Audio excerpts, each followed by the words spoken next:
Welcome to the brand new home of the Talking Points podcast. This is now a new dedicated channel to our podcast. And I mean, Tomo, how are you feeling about this? I am feeling ready, Aldas. And it's a new YouTube channel, but also new audio only, new Spotify, Apple Podcasts. So if you are audio only, make sure that you're making sure that you're following, liking, 5-starring, all that. And also, as you can see on screen, because, you know, Hayden bottled it, he missed it, he completely forgot about this session, which I'm going to fully call you out for, Hayden. He will be back at some point in the future. But we also have the man who's usually behind the camera, but now he's on camera, Mr. Matt Amos, Mr. Producer Matt. Hello. Welcome. Thank you. Yeah, literally, we were meant to kick this off with a bang. Brand new home for everyone Talking Points. Yep. All four of us here, and Hayden forgot and didn't wake up in time, and he's only just acknowledged it. So rinse him in the comments for us, because we certainly are as well. But yeah, it's good to actually be on the podcast now. I'm going to be sort of jumping in every now and then, because obviously guys know I also make videos as well. Got my thoughts and strong opinions on why Daniel Ricciardo is the GOAT. And but yeah, let's crack on with the Spanish Grand Prix. A minute into the video and he's already plugged his channel. I mean, that's brilliant. Already strong Ricardo prop as well. Yeah, early doors, Matt. This is what you're gonna have to get used to this, because Matt's gonna, like, it's four of us. We're gonna alternate. You know, we won't always be here necessarily, but with four, surely at least two of us can turn up every weekend, lads. If we remember, right? if we remember, sure we'll be all right. If we remember, if we set alarms, unlike Hayden. But anyway, let's crack Spanish on, Grand Prix. Obviously, this is a really kind of interesting point in the season in terms of all of the upgrades. That's what everyone's talking about. For some teams, it's almost like the start to the season because they get their Spec 2 cars. And I don't know about you guys, but the Spanish Grand Prix can be a bit hit or miss. And I think this was actually a pretty good one. Now, is that part of the, due to the cars? Is it also due to kind of that the race was a little bit chaos, actually, in terms of reliability and a few little incidents? But overall, I thought it was a pretty good Spanish Grand Prix. Now, actually, before I get into the race, we have to talk about Aston Martin and Red Bull just really quickly at the beginning of the weekend. Obviously, a lot of eyeballs on the new upgrades, the new car, Spec 2, all of the little upgrades there and there, but Aston Martin were once again right at the top of everything in terms of the headlines. What did you guys make of the let's just say how it is, the green Red Bull? They did it with the Mercedes, and they've come back for a second album. So I think Matt should lead this, because he is the green YouTube man. That is your brand colour, Brad. So I think you've got that insight. I think it's so ironic that, the FIA properly did actually investigate it, and they found evidence that the guys have been testing this in the wind tunnel, from before the new regs came in. So in terms of going by the rules, technically we can say Aston have a sort of, it looks, it's a carbon fiber copy. But in terms of actual performance, it doesn't seem like it's actually done anything to the car really, apart from just visuals. It looks a lot nicer, I must say, but in terms of on-track performance, it hasn't really been there. I do think it's fishy that yet again Aston have copied a design, going with a pink livery, and then now going to Red Bull, as it were. Come the end of the season, I'm not too sure what's going to be original on the actual car itself. But yeah, it just seems so weird that this was such a big sort of piece of the news that they've not completely changed, but the main bulk of the actual carbon design is so dissimilar now to Red Bull. But then it doesn't actually seem like it's done that much to its performance. But yeah, Tomo, what do you think? Look, I think that, I don't know, in terms of performance, obviously it was quite funny that they both got knocked out in Q1. That was actually quite funny. But then in the race, to be fair, Seb finished just outside. Seb finished 11th. I think Stroll, if he hadn't had that tangle with Pierre as well, was probably looking, maybe fighting for points. So I feel like maybe there has been some kind of improvement there. Sorry, I need to stop real quick. My laptop's about to die and it's not charging for some reason. Oh my god, this is totally mad. So Matt's not charged his laptop. My charger is in the laptop, but it's just not charging for some reason. All I'm hearing is excuses, Matt. Done it. He's done it. Right, I'm just going to carry on. Sorry. Yeah, please do carry on. I feel like there was some kind of It's not just about replicating the design or whatever. It's about obviously understanding the design. I think that's going to take a bit of time. But I do also look, obviously Aston Martin have been, very adamant in the fact that this was their, they didn't take any IP from Red Bull, which is obviously the legal matter.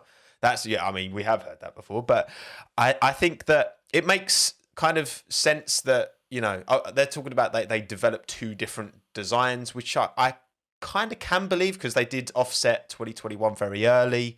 I think if they had a design going in this direction and then they saw the Red Bull brake cover, probably proof of concept, and then just using the eyes, I mean, you can see what you can see. You can see the cuts in the floor, all very, very similar. That doesn't prove that they stole any IP, though.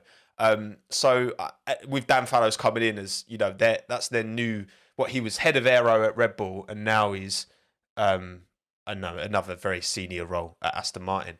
So it makes sense to kind of give him a car or a base platform that he should fundamentally understand anyway. So as much as, yes, and it's obviously funny, it's the same team that copied the Mercedes.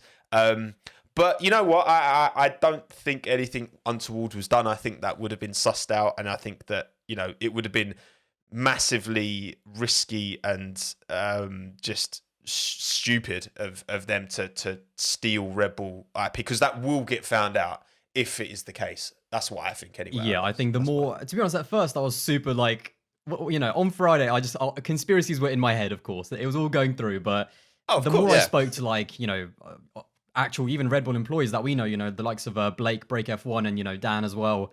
It is possible to develop 2 concepts. There's no doubt about it. And it does seem that they were developing a similar concept to the Aston Martin in November. And basically when the car, when the actual Red Bull was revealed at the beginning of March, they kind of just adjusted it, they tweaked it, and it is totally it's definitely possible to kind of adjust their design so it looks more towards the Red Bull, because that's kind of the basic concept that they went with. So yeah, I don't think Aston Martin have done anything wrong, but it was Red Bull, especially Helmut Marko, he was Christian Horner was very careful. He was like, kind of insinuating a few things, but not saying anything out loud that was, too kind of bashful of Aston Martin. But Helmut Marko, mate, he went in. So there is still going to be an internal investigation at Red Bull, because, this sort of thing is serious. Like, it's difficult to prove stolen IP and just ideas if you were in the room and then you go to Aston Martin, because it's not just Dan Fallows. I think there's more than just him. But yeah, I don't think that Aston Martin have done anything wrong, but I do think that the car is better. I think it would be really interesting to actually see how similar the actual wind tunnel model was compared to what we're sort of seeing now. I think that's the real kicker, because that's the real evidence the FIA have to see of being like, this is what Aston being like, this is what we tested, but then I want to see how similar, and we never will, but I would love to see how similar it actually is to the finished product we're seeing now. Maybe, on the top of the inlets where they've been cut out for the radiators to let air coming in, or the actual side pod design like Aldous mentioned before. It's just like when the Red Bull was revealed, they just then slowly morphed it to what that is now, that final representation. Yeah. But it's it's really interesting. Maybe Red Bull stole Aston Martin's design. Who knows? Yeah. Just throw that one into the leaks pot. galore. Just throw. That's what I mean, because when you employ someone, and especially when you're employing someone from a rival, because you want their knowledge, you want their experience, you want their understanding, and obviously these cars have been in the works for years now. Like that's not like they've known these new regulations since 2019. So when you're hiring people in, when you've got that personnel transfer, like, of course, part of the reason you're employing someone from Red Bull as an Aston Martin is because you want their experience, their knowledge, and their understanding of how to develop race-winning cars, which, the Silverstone-based team hasn't really had throughout its entire history apart from Sakir. So, yeah, I mean, I think, the FIA they've acquitted Aston. I don't think any more will come from it, but it was, a bit of drama to start the weekend. Yeah, so I think for now. Yeah, absolutely. I think go on. One other thing as well is just to quickly mention. Just one other thing to quickly mention as well. What's more fascinating as well, I found, is that Aston Martin have very much copied, I think, or like similar design to Red Bull. But you just got to remember as well, this is not the desired Red Bull cockpit they wanted to go for. They did other crash tests which failed, and this wasn't their final design. So this is kind of like Red Bull's B version that they originally wanted to go with, and now Aston Martin have now copied their second choice in all of this.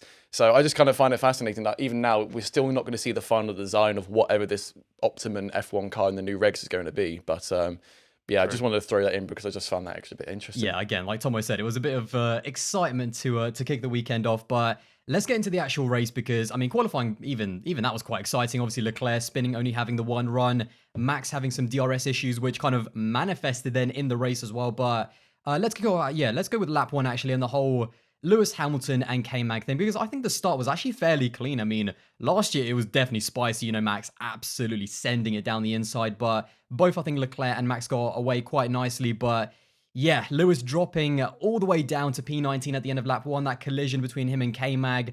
How did you guys read that? Because to me it was a racing incident for the most part, but I actually put it more on K-Mag in terms of I've seen the replays now quite a few times, and the way he cuts across so aggressively. I mean, Lewis was also in a bit of a compromised line down the inside, so there was always going to be a bit more understeer. I think he was actually defending from Sainz. And did K-Mag need to take that risk? Because, I mean, Haas had a pretty bad race, but he was in a really good place to potentially score points.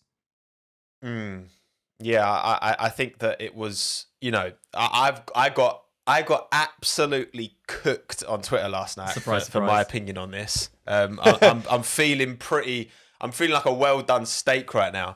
And look, for me, obviously, yeah, I think racing incident for sure. I think K-Mag more at fault. But at the end of the day, I think it was very unlucky. I think it's one of them where, K-Mag's following a path around the outside of Lewis. Lewis is ahead at all times and gets a bit of... I from me looking at it, I've seen there's a video from Mick Schumacher's point of view, who's behind, and you can see, like the way I see it is that Lewis does catch a little bit of understeer, which is part why I think Kev reacted so much, because he said afterwards he was kind of heat of the moment. He didn't really mean Lewis intended to take him out, obviously, but that he felt that Lewis kind of moved into him and he was following a line. But also Kev did have could and should have given, in hindsight, Lewis more space to have a bit of understeer, because Lewis is ahead. It's the first lap. These are heavy cars. The tyres are cold. Yeah, exactly. And I think it's just one of them where, Kev should have given a bit more space. Lewis did understeer a little bit, and they came together. I think Kev's a bit more at fault, but I think racing incident was fair. I made the mistake of putting 60-40 on Twitter, which I should never have attributed numbers, and then I got cooked. If I'd have just left it without the numbers, I'd have been fine, but there you go.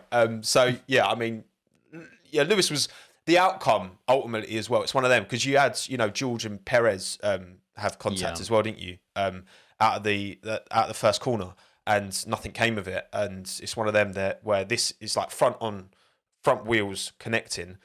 Quite often that doesn't, but it's because there's no runoff, at the outside of that turn. It's gravel, as we saw numerous times in that race.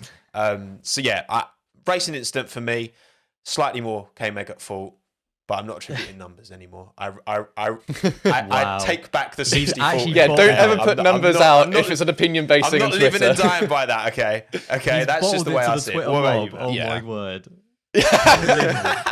Yeah, putting that's stats out there from Twitter. I'm apologising to Team LH. Yeah, absolutely. It's definitely racing incident. I would say more on K-Mag, because whatever you look at it, it's the first few corners where everyone, it's not like a situation when you're going for an overtake later on in the race where you do need to be more careful where you sort of go for it.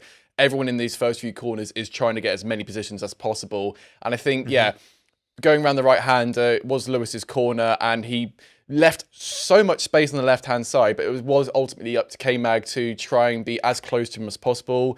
If you are going for the move around the outside, then you do need to keep the space. And Lewis did catch a slight bit of understeer and then went to K-Mag, but then it's not his fault that K-Mag was so close to him, literally millimeters, where he had so much almost an extra car length on the left-hand side. So I do think it's a racing incident, because in the first few corners, everyone's just trying to scramble for those positions. I do think, though, is slightly more on K-Mag, just because you could just allow more space.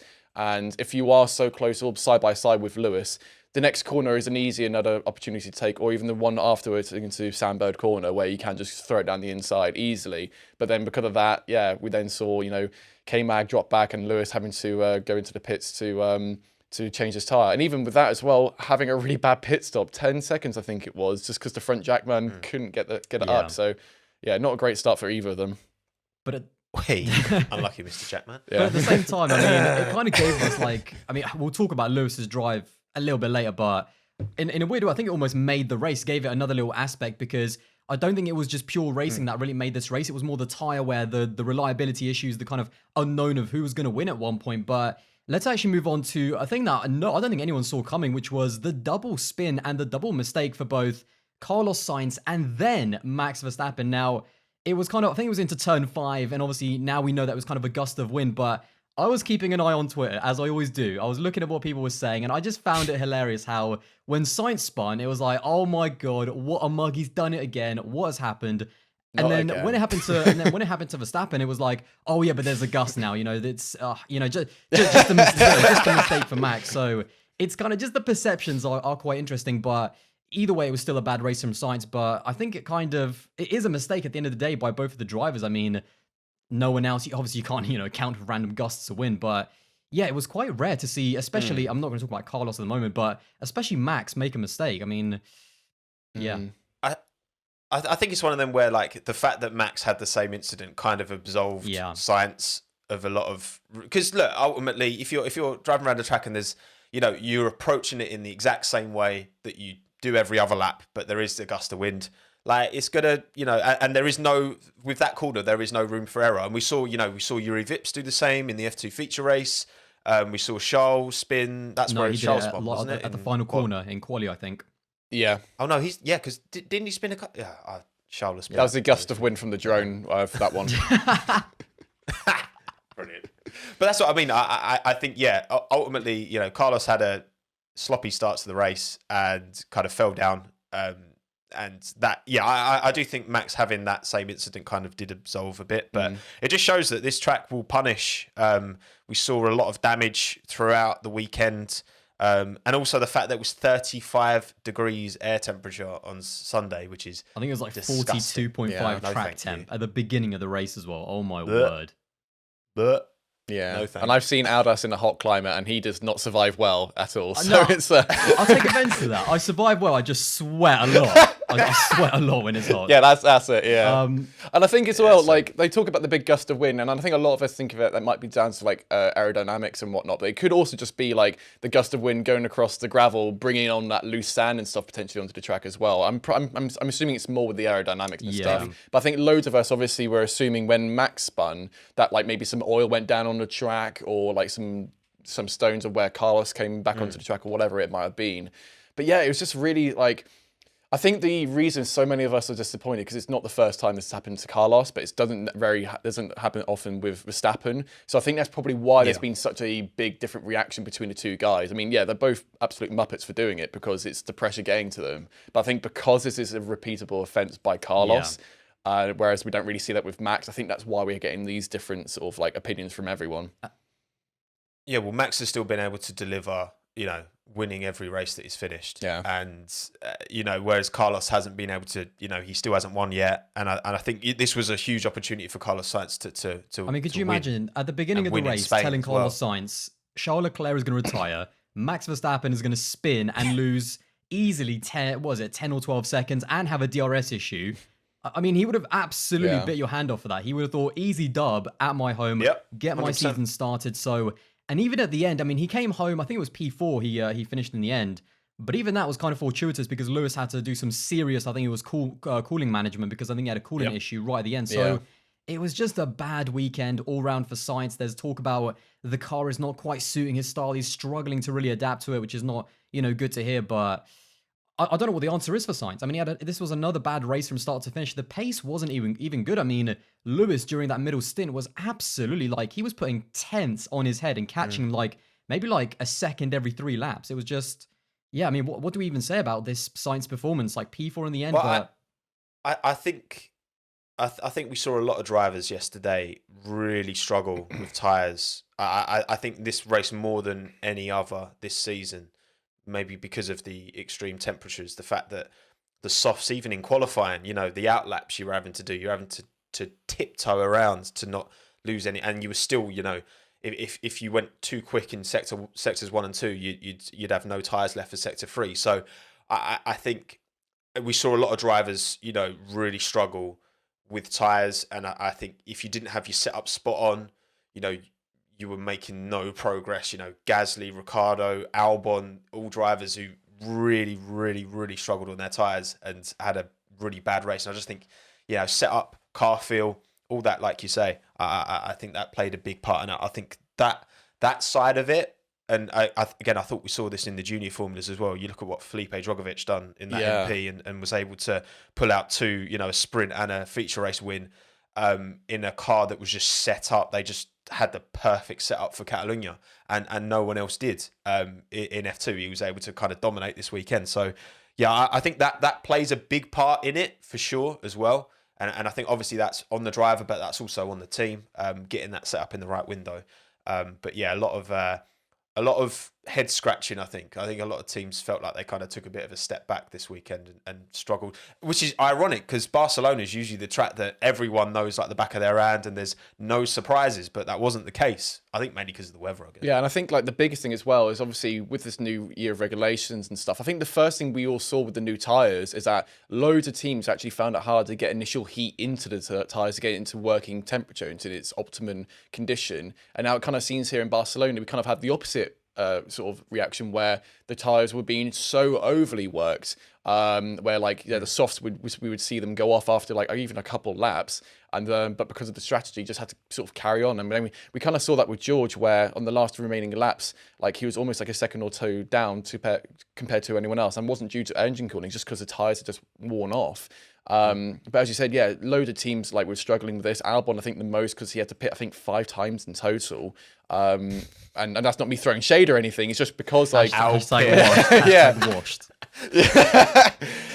he was saying afterwards he might as well have pitted 6-7 times. It wouldn't have made a difference because his tyres just died after a lap. It's insane, but then that's the thing. Like everyone's so used to like everyone starting on the soft tyres and then mixing up the strategies, and it's a really confusing one because I think we got like sort of halfway through the race and everyone's just sort of scratching their own heads, even us watching it, being like, I'm not sure what the strategy is now, because at one point, I think Russell got told Perez is on for a 1-stop, and then he was like, blimey, and then we were just like, really? I don't think that is. I mean, I know Checo's good on tyres, but not that good. Like, yeah, come on, that's taking the mick. But later on, we had kind of the funny thing is like after all of that kind of kicked off, obviously Verstappen fell behind the likes of I think it was his teammate as well, so he was kind of in that Perez and Russell kind of battle. It looked like an easy dub for Ferrari. To be honest, it was kind of going on for a bit of a boring race. Like that fight for the podium was kind of interesting, but Leclerc was 12 seconds up the road. And I mean, lap 25 out of nowhere. It was actually quite hilarious watching the race. Like I think it was Crofty that barely even talked about it at first. He was like, oh yeah, Ferrari going slow. And then after about 2 seconds, he was like, oh my God, it's Charles Leclerc.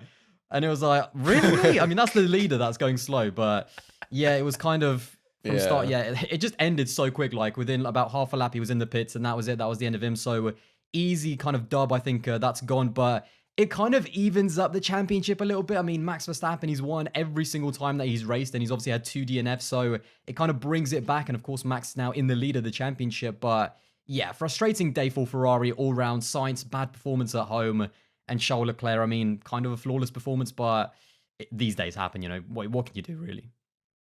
Yeah, and I think the biggest sort of worry for Ferrari is that this is sort of the engine isn't really that new. I think it's the second race it's been used, and so to have this like reliability problem, which I'm assuming we're all thinking is due to the heat. I mean, we saw Zhou Wanyu like have the exact same sort of power unit failure as well. And I think it kind of was just testament just to like everyone was having heat issues. George Russell had cooling alarms coming off, and I'm sure a load of other people did. We didn't see it on TV, but I'm sure that was the reason why.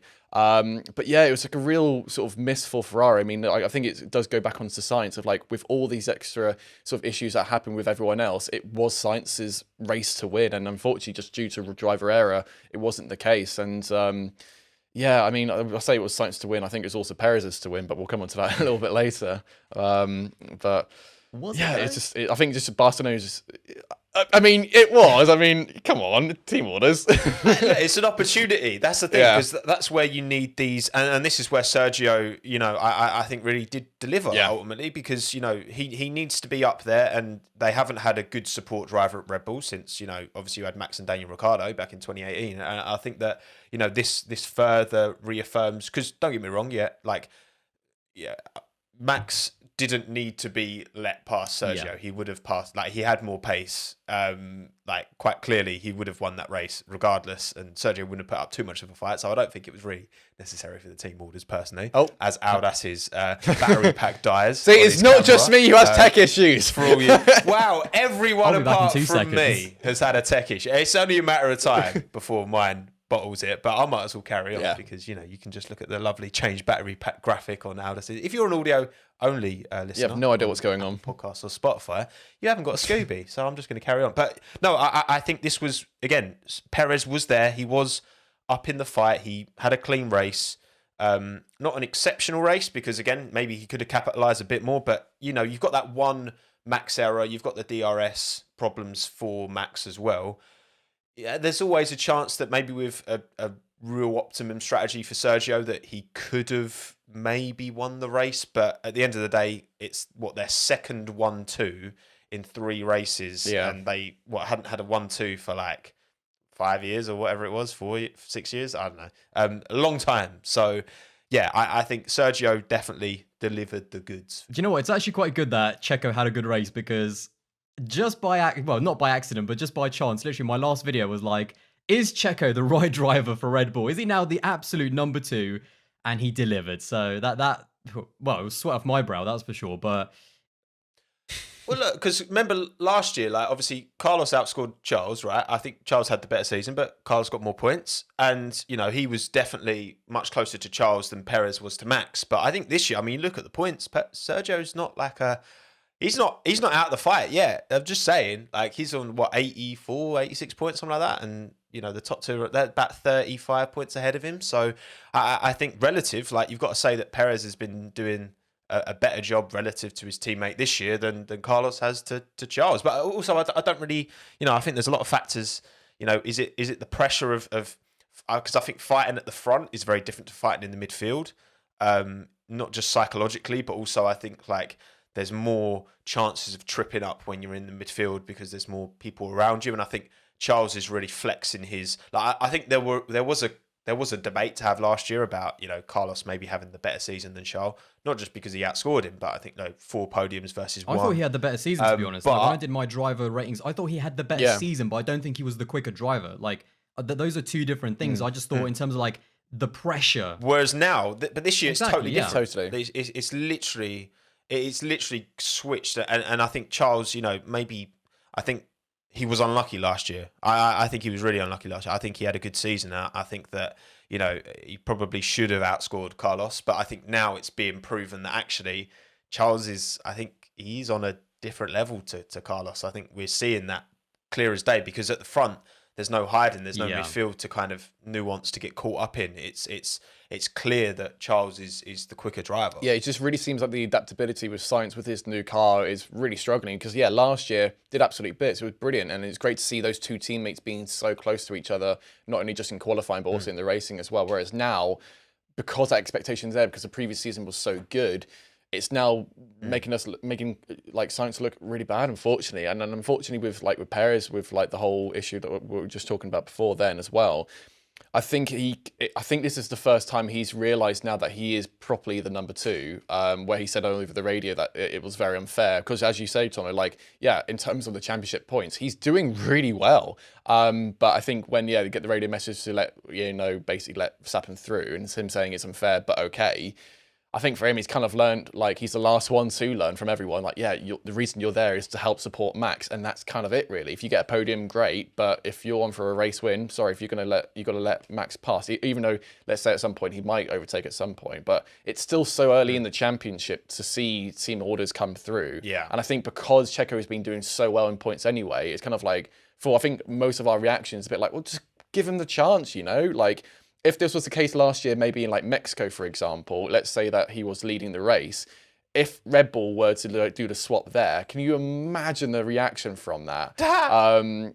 His dad fully crying and everything as well. But the situation here, dad headbutts helmet Marco. that would be great content. To be fair, but I think that's the reason why everyone's a bit sad to seeing this happen so early in the championship. Obviously, we can all see that the reason he's there is to be the number 2 for Max.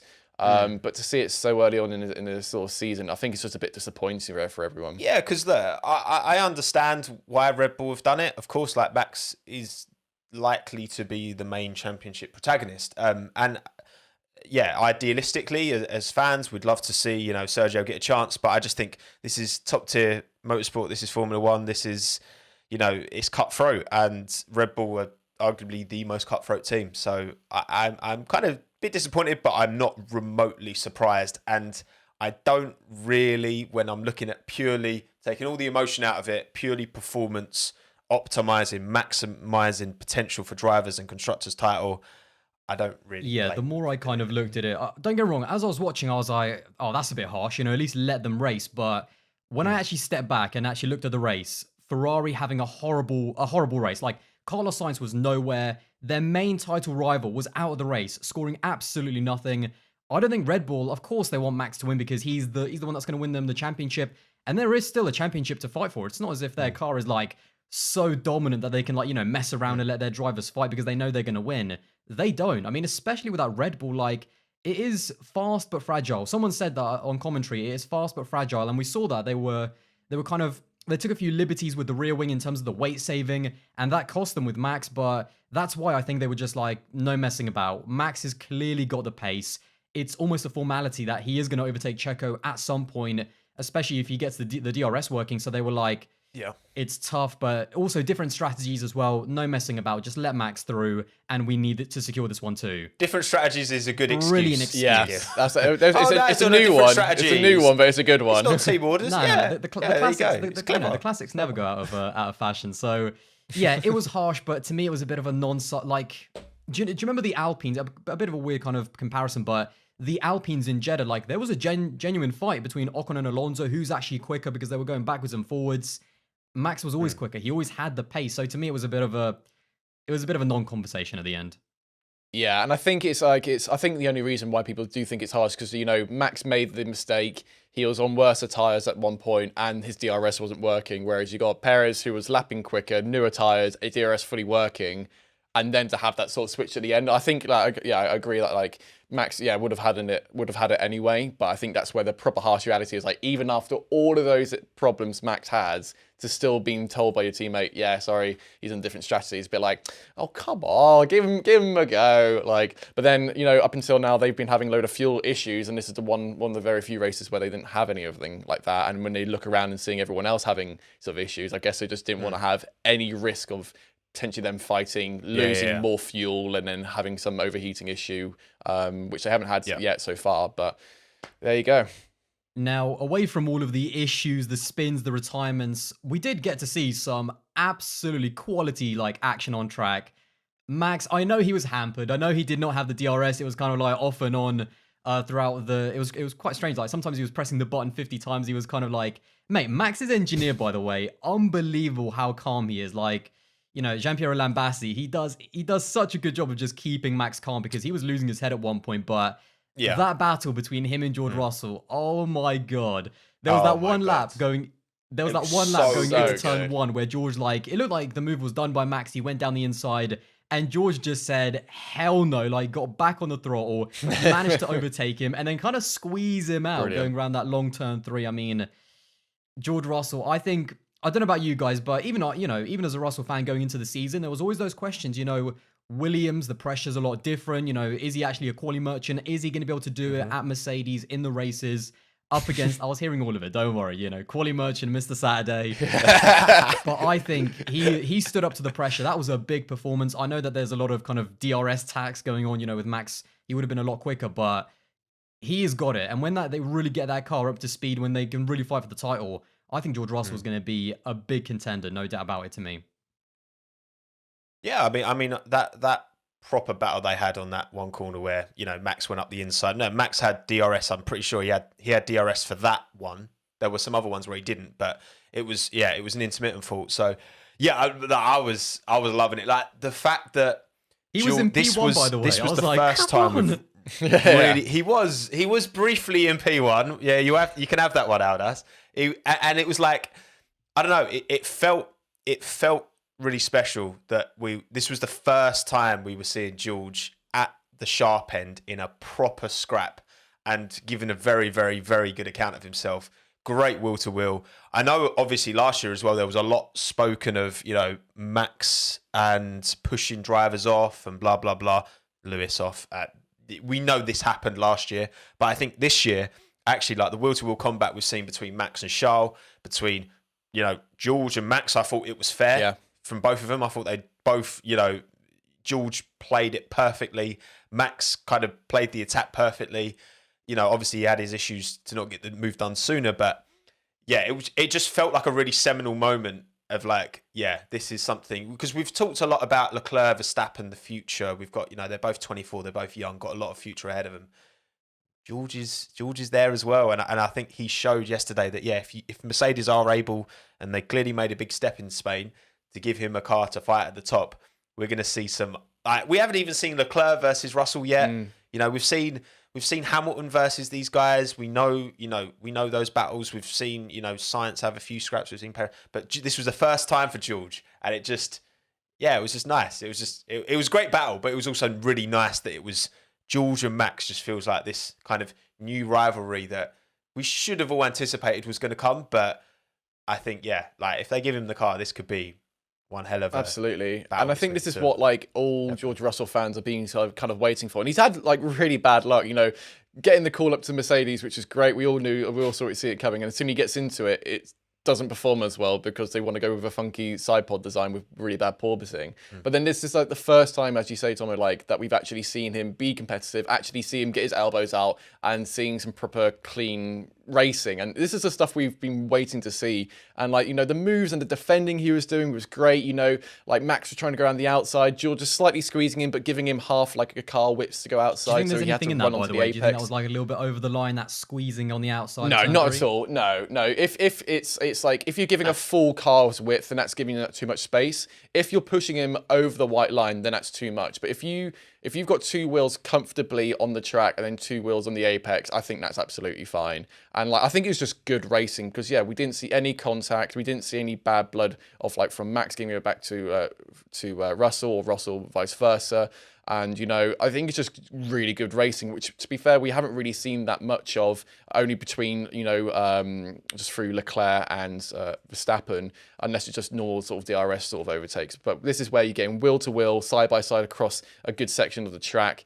And yeah, it's just really good to sort of see that. And unfortunately, I think we were also going to see the same of that of Hamilton coming through the whole grid as well. But unfortunately, because he wasn't at the front, we didn't necessarily see that. So hopefully in the next few days, F1 will put out some good like overtake compilations to see what he was doing as well. But it's so good to actually see now Mercedes are now slowly coming back into the fight. They're not just there yet, but I think it's just good that they can now sort of start to get into the top 10 a bit more. Yeah, when it comes to the midfield battles throughout the race, I want to save them for the head-to-head because the last thing I do want to talk about is just, are Mercedes back? There's going to be a lot of that narrative is going to run. I mean, Lewis had, I kind of want to analyze Lewis's kind of race a little bit kind of more in depth in terms of some of the data, but that middle stint on the medium tires, he was up there with Max. He was doing like on a very similar kind of pace to Max Verstappen, and he was a man on a mission. I think that was one of his best drives in like, certainly his best drive this season, but to go from P19 on the first lap to basically what would have been P4 had he not had that coolant leak right at the end. I mean, that was an incredible race by him. What could he have done if he was up front? Would that race pace materialize into something bigger maybe? Max had that spin as well, so there's a lot of unknowns, but I think with Lewis, obviously, he was so down after that first lap. I mean, it's not something that I'd like to hear in terms of going on the radio and saying, oh, guys, I think we should retire, but I think we've seen this from Lewis. He's almost similar to Max, actually. Their race engineers do such a good job that, a lot of people don't realize in terms of managing those emotions throughout the race, the up and down. But the one thing that, you can't deny is that in the car, they're fully focused. And yeah, that was an incredible drive by Lewis, I think. When you actually look at the time delta that he made up throughout the race, I thought it was a great drive. But are Mercedes back, would you say, or getting to there? I think... Oh, well, I mean, they're definitely... it was a huge step forward, no question. Like, the porpoising you could visibly see was pretty much non-existent, at least. Yeah, I'm sure there was plenty still about, but compared to what it has been. And yeah, I obviously, I don't think you can directly compare... obviously, Lewis was making his way through the field. I think there's kind of, how much DRS is he picking up? What's the kind of... I don't think you can compare directly, because when you're at the front, I think it's quite a different race to when you're making your way through the field. But don't get me wrong, like, hugely promising. I mean, that pace, the fact that, he got to within like 12 seconds of George before they had to start lifting and coasting. Insanely impressive, the fact that this Mercedes, a car that actually, ironically, in the past was never designed apparently to cut through the field. Lewis did an unreal job of it. Maybe that was just Valtteri. Sorry, Valtteri. He had a great race, by the way. But yeah, I do think that, there was all this talk about, Mercedes are inevitably going to sort it out, blah, blah, blah. And I was quite pessimistic to that. I was just like, no team's guaranteed success. No team's owed anything. But it seems that they've turned a corner and they've made this platform, which again is totally different to Ferrari, totally different to Red Bull in terms of their aerodynamic philosophy. Yet it seems to be, we saw in qualifying, George was up there on merit, Lewis was up there on merit, and it was all close, both George ahead of Sergio. There was still quite a gap to Lewis, pole, though. Fractionally. I think that car is set up more towards the race. There was quite a gap to pole. Exactly. And that's the thing. I think we're seeing that more this year than we did like in previous seasons, because the teams are learning so much so quickly compared to the more established cars we had last year. I think you are seeing cars that are like quali cars, like the Ferrari seems to be very much a quali car, and then the Red Bull seems to be much more of a race car, and the Mercedes seems to be much more of a race car. And I don't know, personally, I just feel like we're seeing that more than we have in previous seasons. I don't know if you guys agree, but I think that's a factor as well. And you're seeing like the fact that, in previous races, got to get the prop in, Albon's been able to take, the worst car, and actually worst car in qualifying, 100%. In race, maybe it's not the worst car, the Williams. And I think I think we're seeing those discrepancies. Haas, great in qualifying, nowhere in the race. Strategy not great. Obviously, K-Mag get punted off as well, but Schumacher should have been on for a good result. 2 stopped, didn't happen. I think there's all that. This is what makes this season so exciting as well, because, what you see on a Saturday, I think reflects less than ever on what we're seeing. This is a track where before this race, 70-something% more of any other track. If you start on pole, you win the race. That wasn't the case. Yeah. And I think you hit the nail on the head there, where you're saying like we are starting to see now qualifying cars. I mean, like, sort of case in point with like Sainz at the race start, he lost 2 positions before the first corner. Like, it's just where it's all good again, qualifying really up high. Both Haas cars going into Q3 as well, which is really good for the team, which 2 years ago you wouldn't ever expect. But then in the race, it kind of just falls off, unfortunately. And yeah, it's a bit of a weird one with all like the car's performances. I think Merc is clearly the one who are the one team which actually had brought decent upgrades to this race, because this is where everyone was meant to be bringing good upgrades, and it's the one where they really sort of stepped forward. But there's still teams out there sort of struggling. McLaren seem to have some good races, they have some really bad races. But then also it's also like down to their own strategies as well with some of the teams, like some of their decisions making as well wasn't really there. So I think everyone is still, as you said, are trying to figure out what's best for these cars, because even with tyre choices and whatnot, everyone still doesn't quite know. And it's quite fascinating to see now these teams having really good races and really bad races, whereas like last year it was very much due to a mechanical failure or anything like that, and that's what would change up the grid, whereas now it's just literally down to the teams' sort of responsibility to make it all work.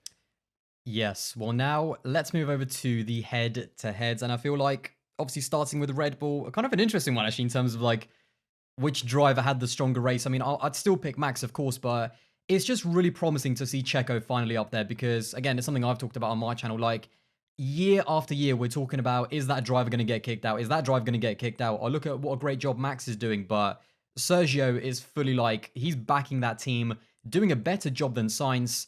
And I mean, is this finally going to be their year to win the Constructors? Is Mercedes going to kind of rebound? What's Ferrari going to be able to do? So, yeah, that's definitely going to be interesting up top. But yeah, in terms of this race, the head-to-head, I think definitely Max. He did make the mistake, but his pace after he pitted on lap 28 on the softs was also just insane. So yeah, I'm still going to go with Max, but Checo, I feel like, did a really good job and thoroughly deserved that P2. I'm actually going to give it to Perez. I think he did the job he was meant to. He didn't do any mistakes, unlike his teammate. And although, Max came in to win the race, and there is an argument to say, like, well, on track, like, Max would have gone through. But because we didn't really see that, I've just got to compare it to what happened in the race. Max, he made a mistake, and like Perez didn't do that at all. And although Perez came second, like I actually think like he did the job perfectly. And like I would have been interested to see if they hadn't done team orders, what would have happened in the race. If Max still if Max still had DRS problems, let's say, there could be a chance that he wouldn't be able to have gone past Perez. But I know it's probably not what you were thinking, but like I think I've got to get it to Perez for this one. Well, democracy rules, and I'm going with this, of course. Well, no, because obviously Max, he out-qualified Sergio. Sergio actually quite poor quali down in P5. Obviously, you don't get points in qualifying, don't get me wrong, but I think, obviously, Max went off. I do think, I think the fact that him and Sainz had the same incident, and it seemed to be for the same reason, in terms of apportioning blame to the driver, I think, I think it's just a bit of an unlucky one. Would you put a number on it, maybe? And then the fact he was able to drive through, no numbers today, mate. The fact that he was able to kind of drive through that issue and still, have the pace to win that race. And again, I don't think that kind of team order was necessary. So I still think Max. I have to give. I'm doing the people's vote. That's where I'm going. Sorry, here we go. Sorry, Sergio, but hey, you kind of split the room. Democracy rules around here, Matt. Everyone knows that. But do you know what? The next one though, Mercedes, and this is a tricky one. Like this is. I'm not. Do you know what, Tom? You go first because I'm still making my mind up. So I want to see what you guys say first. You two. Because obviously, like, there's no wrong answer, recovery by the way, from in this. Lewis, and the pace that he had was insane. It's tricky because obviously, George out qualified P4, Lewis P6. George drove a perfect race, so I'm gonna have to give it to George. I don't. Again, I think the incident, I think they were just both Lewis and K-Mag were both unlucky, and Lewis drove a fantastic recovery, obviously managing the issues at the end as well. But George didn't do anything wrong. He out-qualified Lewis. I think that kind of tips it in George's favour for me. And it's his first season at that team. He's been stupidly impressive this year. Arguably driver of the season so far. And I'm giving it George. From the man wearing Mercedes merch. Yeah, I'm actually going to give it to Hamilton on this one. Most cases I would normally support George in this, but the reason I say that, right, is because, lap one incident, I wouldn't say was really, as we said, it was a racing incident, but if that hadn't have happened, I reckon they would have been sort of on the same level. If we saw the amount of, like, how much progression Hamilton got through the entire grid, come the end of the race, if we ignore the sort of the hydraulic issues or anything like that, Lewis is about, I think, 20 seconds off from Russell. So if he hadn't had to do that, I think it's about 12. Or even then, so in that case, and I know this is like if what's all like hypotheticals, but if Lewis hadn't had to have done that first pit stop, then in theory he might have even been ahead of Russell. Now, obviously, that's not taking into account him having to pass or anything like that. And I think literally showing the progression of like the upgrades Mercedes brought to this weekend. Let's say like 2 races ago, I don't think Hamilton would have been able to jump up the grid as much as he did. But because of these upgrades, we've now seen the Mercedes doing really well. And I think that's a good glimmer of hope. And I actually I got to kind of give it to Hamilton on this one, just because like to only be in 12 seconds or how much of it wasn't too far off. It was definitely under a pit stop time frame. It all does go down to the racing incident at the beginning of who you put blame onto. But I think, I think Russell, I'd still say that did a really good race and kept off the Red Bulls as much as he could. But then, I actually think, Hamilton kind of did a sort of a better job, really. I'm going for more the underdog people here rather than people who are just finishing ahead on track. Lewis Hamilton, the underdog. I'm sorry, but you saying that last year, would absolutely. You? British bias here, full-fledged British bias for both drivers. They're both British. Exactly. But someone's going to say that. I think first of all, both of the drivers had their best race of the season in terms of racecraft, raw pace, and what they actually were able to show. I'd agree with that. Mm-hmm. I'm actually going to go with Lewis. I feel like it's mega tight, and I'd love to go with George, and he did have a perfect race, as you said, but I think that it's that pace that Lewis showed that to close that gap. He was a lap down, basically. Like, by the time he actually pitted, super close, slow stop as well. incredible race pace by him. And it does make me think George did a great job, no doubt about it. But with that kind of intermittent DRS tax that Max Verstappen had, what would have Hamilton been able to do, up front? I really do kind of think about that. So I'm going to go with Lewis but it's almost democracy. Exactly, yeah. The prospect of what Lewis could have done is definitely I'm still very thinking about what he exciting. actually did, though, like working his way through the field and the time he made up. Yeah, like don't get me wrong. That was I think obviously part of that gap as well being is because George was having to fight with Max, having to fight with Sergio. Lewis was able to, again we didn't.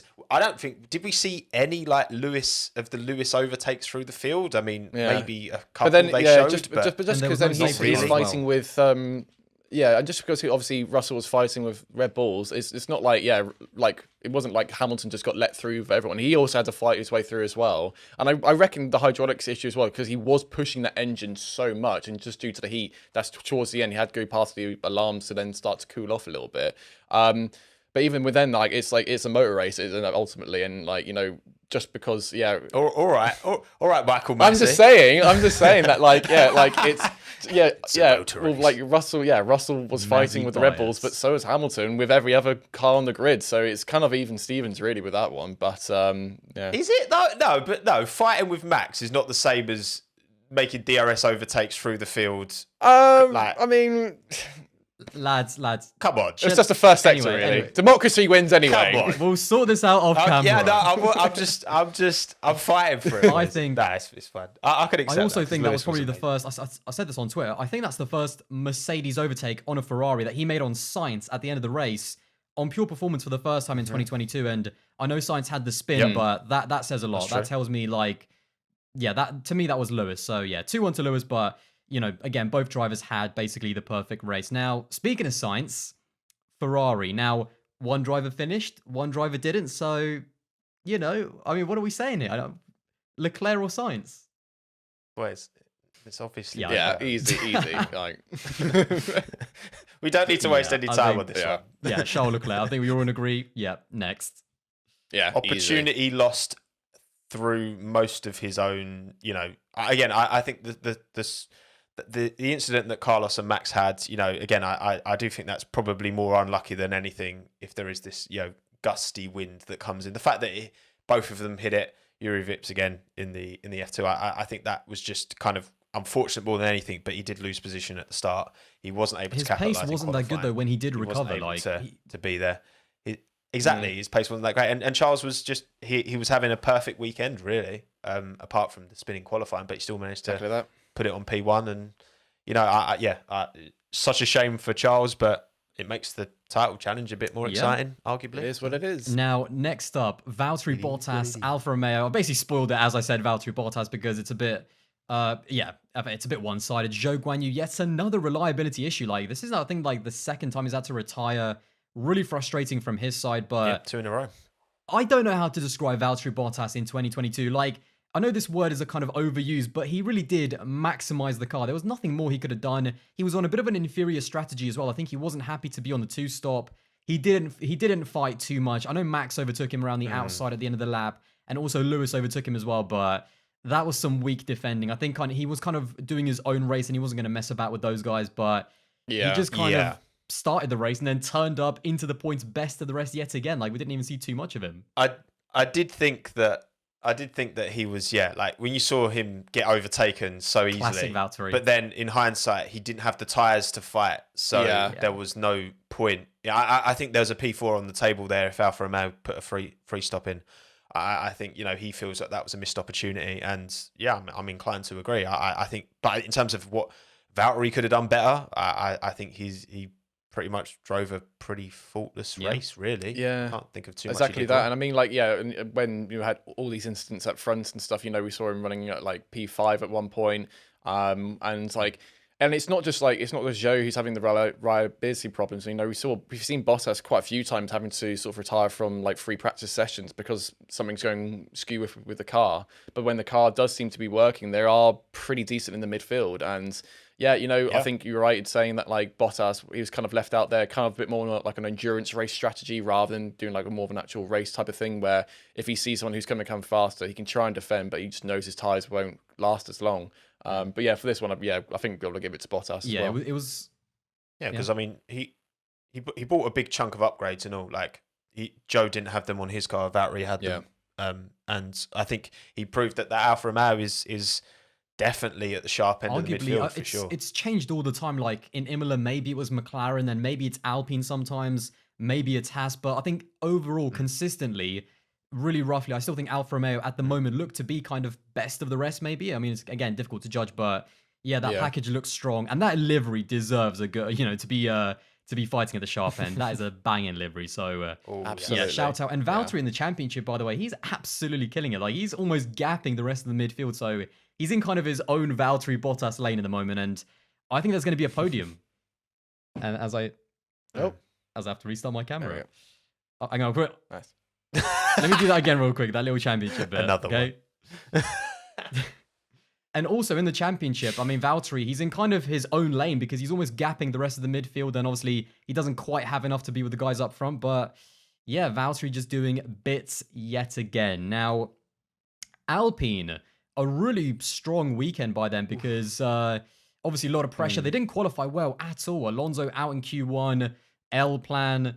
And then even Ocon barely made it into Q2 as well. But clearly that car, we talked about different cars kind of being set up more for the race or qualifying or kind of striking a balance between the two. Yeah. That car was very strong. I mean, in the end, where did Ocon finish? Like P6 or something? Yeah, I think P7. Yeah, in P7. P7. And Alonso in P9. I mean, double point score. Alonso. Yeah. Brilliant. It's a difficult one because obviously, they Alonso obviously went to the back of the grid because he changed his power unit, I believe. And he was literally off everything. Like he was over the cap for every single power unit. It's crazy. Absolutely everything. But I think I mean, he made also a great charge through the order as well. Yeah, coming from P20 to P9, and only I'm not too sure how far off he was from Ocon. I think it was like about 11 or 12 seconds. I think. But to come through the whole field, I think that's going to be my vote. I think it's got to be Alonso. Just because I think Ocon also did a really good job as well getting into the top 10. But I think Alonso's charge coming through in Alpine, of all things, I think it's like whenever you change to a new power unit, it's literally coming from qualifying into a brand new race where it has no shakedown. There's always a bit of a worry if it's going to actually work out. And in this case, it really did for Alonso. But I think you're right in saying that, both cars are set up for race spec rather than quali spec. Because they haven't had such great qualifyings recently, but the race pace seems to be doing really bit, especially for Ocon in the earlier start of the race. He was making moves on everyone, which was great. I mean, towards the end, maybe more towards tyre strategy, it wasn't quite working out in his favour. But yeah, I think for this one, it's got to go to Alonso. Yeah, I mean, Ocon had a great race. Like he was super happy on the team radio after crossing the finish line. Like I think he extracted as much as he could kind of be expected to. But yeah, I mean, Fernando's got to be up there for potential driver of the days for sure. Because, coming from the back to ninth in an Alpine that, is a good car, but it's certainly not at the, it's maybe top end of the midfield. But it's hard to say, like you say, Matt, with new engine and all that as well. All that context to make that work to deliver not just 1, but 2 points is very impressive. So yeah, for me, I'm giving that to Alonso. But all in all, great day for Alpine. I think they can be super happy. Considering as well, I know obviously after qualifying, super disappointed again. Q1, like you said, Aldas, Ocon was only P15. He only scraped through. Alonso P17, and you had Luca Di Maio there as well. And you're thinking, oh god, this is a bit of an awkward weekend. But turns out, and Ocon's half Spanish as well. His dad's kind of Spanish, so he's got that Spanish heritage in him, and kind of bit of L plan on his side as well. And a 7 and 9. I mean, Ocon's point scoring has been phenomenal this year. I think Alonso's been super unlucky this year. Yeah. He should have been in the points more often. I think that Alpine is definitely, again, very much in that.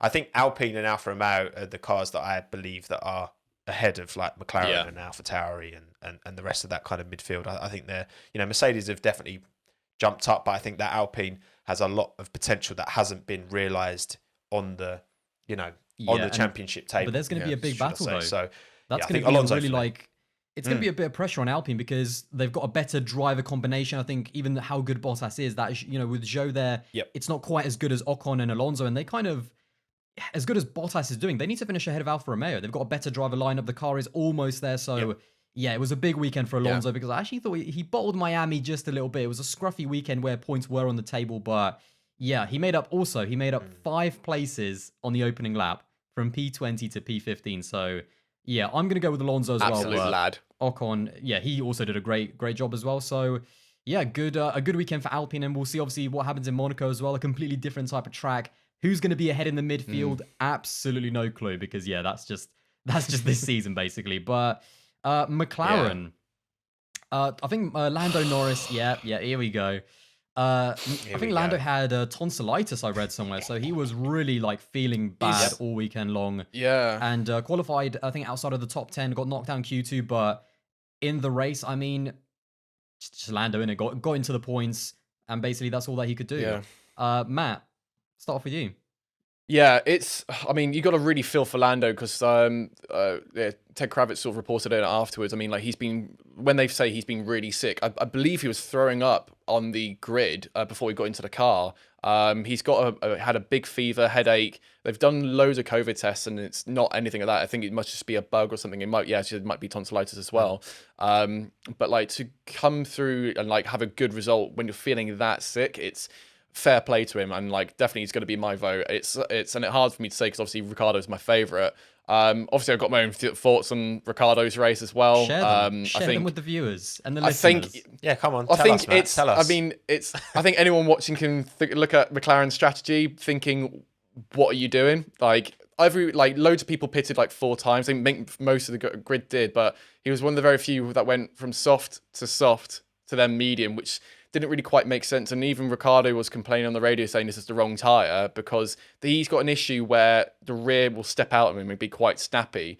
And so the softs clearly weren't working, but they just decided to keep running with it and went on the soft 3 times. Whereas most people went from softs to start in the race to try and get those initial positions and then go to medium for the longevity. And it just seemed like the strategy for at least on his side, and it's kind of been the same way like the whole season, hasn't been really that good.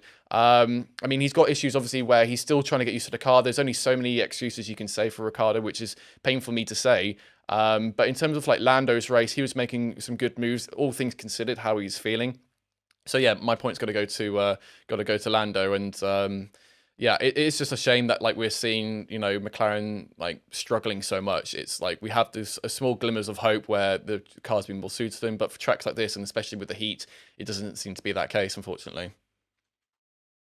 Yeah, I think Lando was obviously punished in quali. That slight overextension, but rules are rules. Like track limits are track limits, and he had the pace to go quicker to get into Q3, didn't make it. Recovered, but yeah, I mean, to pull that performance out again, it's 35 degrees, it's like 50 degrees in the car, feeling like that again. Honestly, like I just think on a human level, he's got to be up there for honourable mentions in the bare minimum. Absolutely. For like drive of the weekend to deliver what he did, considering all of that, and to make like obviously yes, you're leaning on the team in that instance to really deliver the strategy and tell you what you need to do, because I can't imagine his brain was capable of much more than just drive, like not much critical thinking beyond that. So but look, P8 like moved up positions, fantastic. It's clearly Lando. I mean, yeah, obviously Ricciardo strategy questions definitely around that. He was again one of these drivers who just the tyres were never, it was never the right tyre at the right time seemingly. And I do think I'm reluctant to really read too much into this performance. I definitely think Lando's on top, no question, but I don't think it's, I'm going to make you happy here, Matt. I don't think it's something to absolutely... We've got Monaco on the horizon, but then I guess we know what happened at Monaco last year. Yeah. So. I knew it was going to come up. So. But then just think of 2018, Matt. Just think of 2018 and you'll be fine. Even then he had issues. Yeah, I think for me, obviously Lando as well. But oh yeah, he did, didn't he? I'm a little bit less reluctant to let Ricciardo kind of slide, because at the end of the race, I think it was the race that reported, he basically said he hopes that the team finds something that was wrong with the car, and when a driver is clutching at straws, like to find out why he didn't have the pace, because you can talk about the strategy, but whatever tyre he was on, whatever phase of the race, he just didn't have the pace. And so, yeah, I mean, there's going to be a bigger Ricciardo conversation probably later on in the season, but for sure, this one is definitely Lando. And yeah, just ridiculous to be like L Payne for me. Exactly. Whatever L Payne is in Australian. because obviously that's different to English, but you know. Anyway. Oh, it's pain, mate. There we go. Right. Next up, actually, I'm excited about this one. Mate, AlphaTauri. Now, I don't actually know what's going on with Gasly. I didn't actually see what he said after the race, but Yuki Tsunoda, 2022, he's finally getting up to speed. Everything's just getting a little bit better. And in the points, once again, P10. Mate, Yuki, I'm buzzing. Brilliant. Your boy's found his feet, definitely, for sure. I'm not... You know, that was one of the. I've got many predictions out.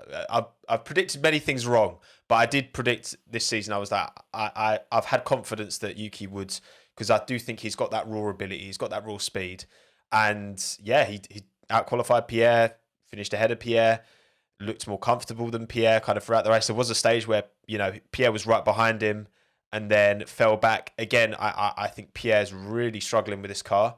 I've been the biggest, I've been shouting his name from the rooftops from the last couple of years. But the start of this season hasn't been good. How much of that is Pierre? How much of that is the car? I think that, again, it's not just about developing the car and making a quick racing car. It's strategy and learning about these new Pirelli 18-inch tyres. There's so much less knowledge. There's so much less testing.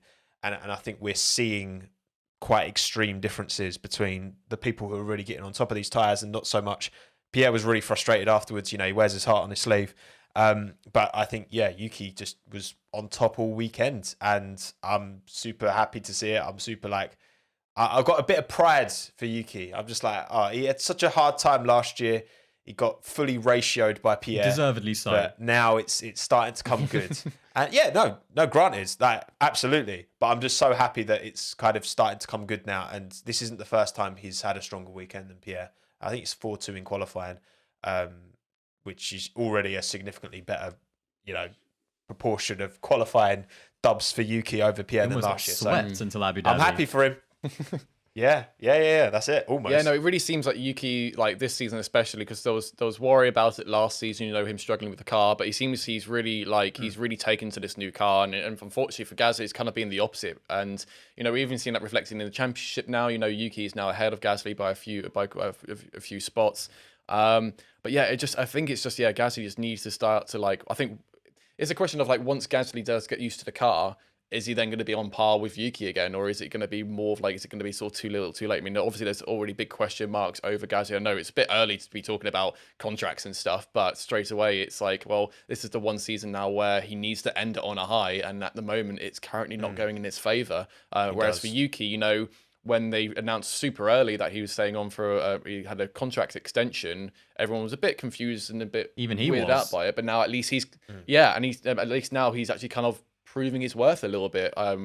Sort of gloss over it a bit, but with this one, great job from Yuki. Saw a few moves from him as well, passing Daniel Ricciardo, but still.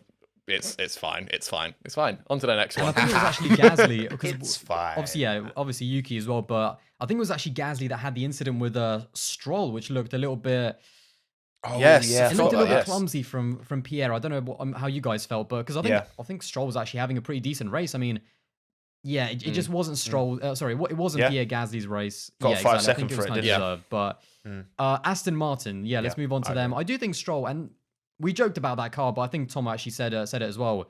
They have made improvements. That car does look better. It definitely was closer. Obviously, I think it was Seb that tried it. A bit of an alternative strategy. Kind of didn't work out. He was P11 right at the end, running at the sharp end, whilst obviously everyone else had pitted. But I do think that Aston Martin are making strides. I think they got a little bit unlucky with maybe the pace and obviously Stroll getting spun out as well. But I mean, I do think that Seb actually had a really good race, to be honest.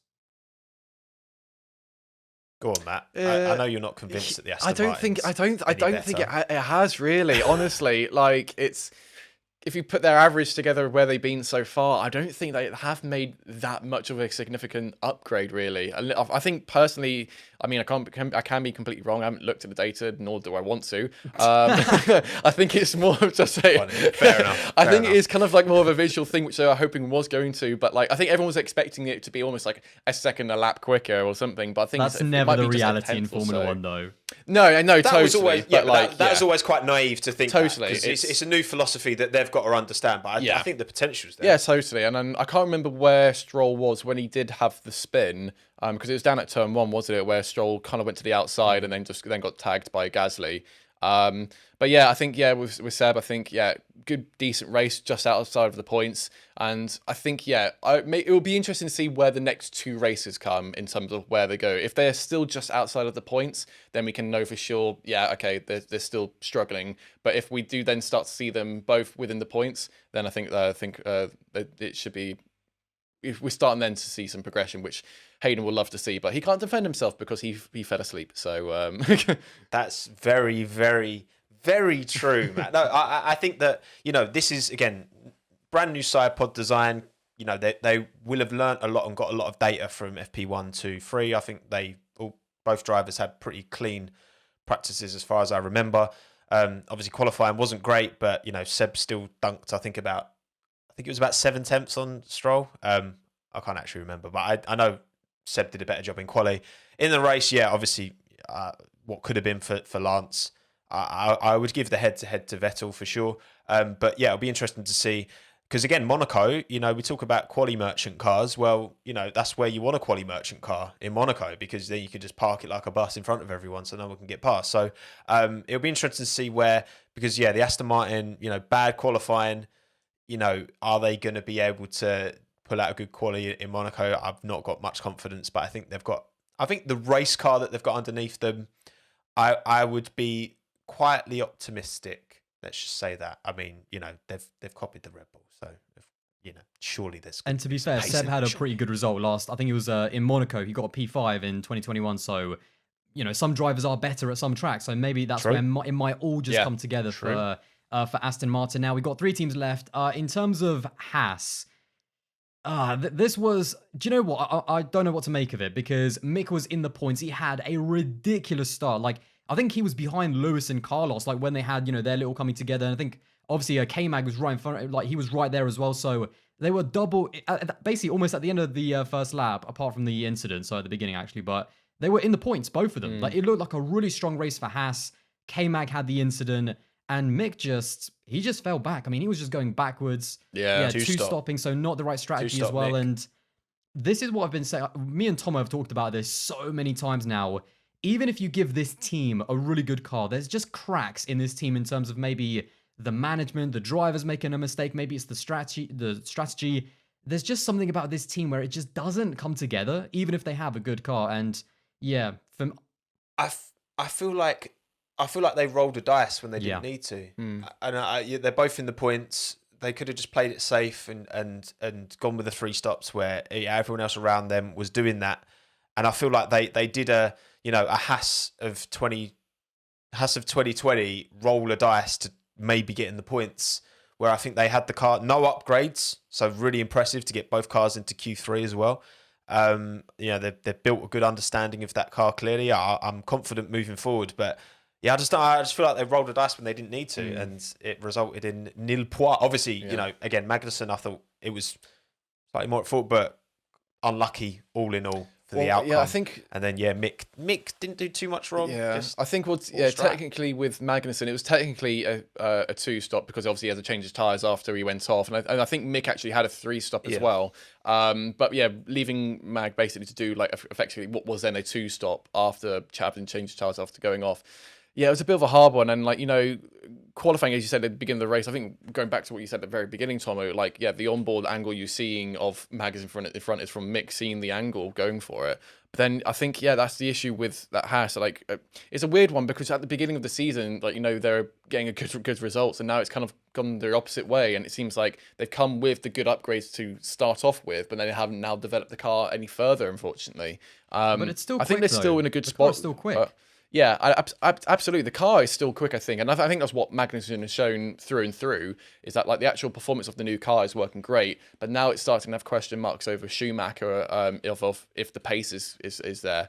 So this one's a bit of a hard one, but I think it's kind of obvious. Yeah, I think for me, it's still Mick, but still no points. I mean, it's a big worry, and I think the closer we get to that mid portion of the season, silly season, there's going to be a lot of questions around Mick. There's no doubt about that because it's just another missed opportunity. Yeah. Which, yes, I think he was unlucky, but at the same time, you gotta get these points on the board. Exactly. And it's not the first opportunity as well that he's kind of missed out on points like Miami as well. Now, Tomo, what happened to your boy?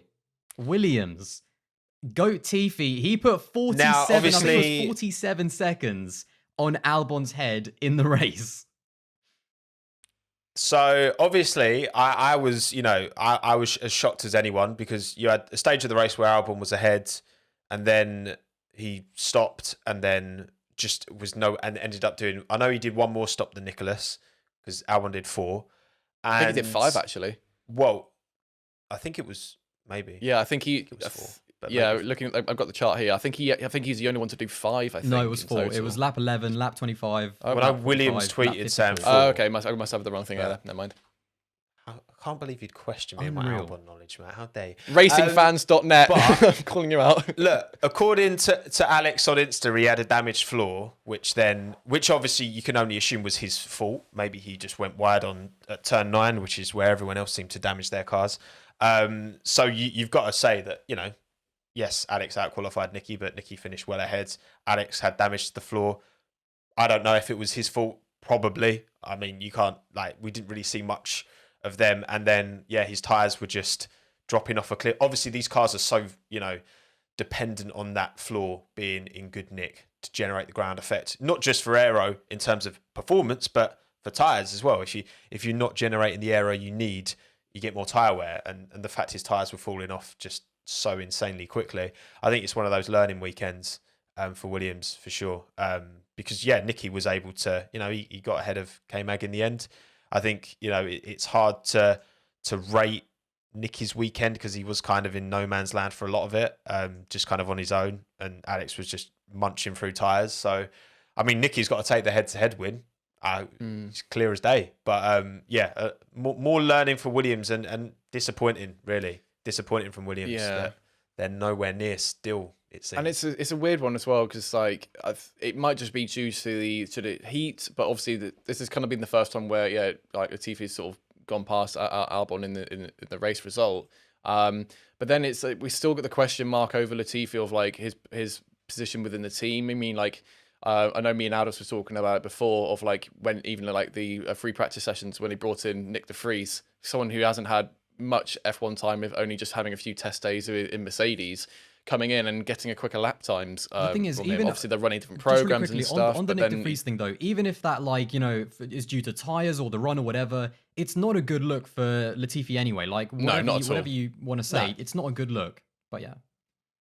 Absolutely, and then in totally that. So it's although in this head-to-head, we'll have to give it to Latifi. There's still a big question mark being although he was ahead of Albon, he should have been ahead further in the race. If Albon didn't have any damage to his floor, where would have he gone? It's always it's always a conversation. It's impossible to say. I mean, obviously, given the rest of the season where Alex kind of got a P10, P11, P9. He's been it's been 6 races. He's been on the cusp of the points, if not in the points, 3 times. And you got to think in this race. Obviously, I mean they could have put C1s on, which was the tyre that Alex almost took to the end. They never did, as far as I'm aware. Anyway, maybe right at the end. They just every time I looked at the screen, he was on a soft. So and that's clearly not working. So I do wonder why they didn't just gamble and go with a hard. But again, I guess floor damage. That probably would have munched through that as well. So yeah, you're right. We don't know where that car. That's the thing with Alex having this issue.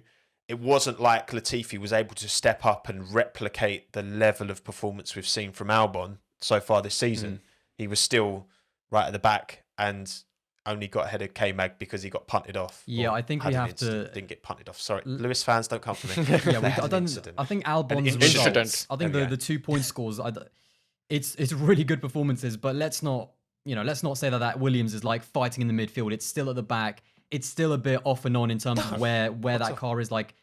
Some races it might have a bit more pace if they can make a really good strategy work, like we've seen obviously in Miami and then obviously Australia. But yeah, it's clearly a very temperamental car. But Latifi does get it. He does get my vote over Albon as well. And I think that's it in terms of all of the head-to-heads. Now, really quickly, actually, before we do end the video. What do we think about Monaco next? Obviously, in just a week, we've got a back-to-back. So there's no time to put any more upgrades, but I'm excited. I guarantee, because it happens every single year, we're going to get to Monaco. There might be no overtaking. That classic kind of, should Monaco be on the calendar? Stuff like that. I'm excited for it. I like Monaco. It's a completely different type of challenge. The race is on the Saturday. The qualifying is the main thing. And if you want to, I always say this, the drivers who win the race, I don't hear them moaning about that there was no overtaking. So qualify well, and then you won't have anything to moan about. Yeah, I mean, Matt, you were in Monaco last year. Yeah, so I think literally it's Monaco bias. Yeah, Monaco bias. I think all the pressure is going to be on Leclerc. Like, there's it's now a running joke that every time he goes there, he's crashing out, whether it's in a Ferrari, whether it's in Niki Lauda's car, whether it's in he's a already Alfa been to Romeo. Ferrari this year at Monaco, so... Exactly. And what a car to bin it in as well. I mean, granted, it wasn't his fault. The brake calipers, from what I've seen, exploded, and there is photographic evidence of it fully blowing up. But I think yeah, totally, absolutely. I think all the pressure though is on him to really deliver, and Monaco is the one circuit which, if you have one more small mistake, that race ended. So I think all the pressure is going to be on Charles. In terms of everyone else in the grid, I've got to be honest, I don't think Daniel's going to get in the top 10. I hope I get proven wrong, but I don't see him up there. I mean, last year, obviously it's different cars, but he got lapped by Lando. I think potentially Mercedes might be okay. I think they might run, sort of potentially top 6, I want to say. But I think, this was very much be they're supposed to be the fight between top 6 Mercedes. Yeah, but it's spicy. Unbelievable. I'm really on the fence here, guys. Get ready for some slam dunk predictions. I think though, funny enough, I think K-Mag might be quite good here. I don't know why. I think it's if he keeps it clean, I think we can see Haas potentially having, or I think just K-Mag actually having a decent race here. I don't think Aston will be at the top there. But yeah, what do you think, Tomo? Well, I think this is Charles's race to lose, isn't it? Yeah. I think given his performance, given the fact that Ferrari does, where it struggled relative to Red Bull has been in the top speed fast sections. I think Monaco, the characteristics of the track are going to suit that Ferrari better. I think this is his race to lose. Yeah. So yeah, like you say, big pressure on Leclerc to deliver finally, because he's had zero luck, but also he has bottled it at Monaco himself. Outside of that, I think this is going to be. I think Bottas is going to be out. I think Bottas vindication is on the horizon, because that Alfa Romeo is quick in quali, and he's been delivering. I think that he'll want to atone for what happened, because he could have been on for a very good result at Mercedes last year if it wasn't for the 3-day pit stop for his old Merc. So yeah, I feel like again this track's going to punish the cars that aren't good in quali trim, and I think we look at what Aston Martin, AlphaTauri, Williams.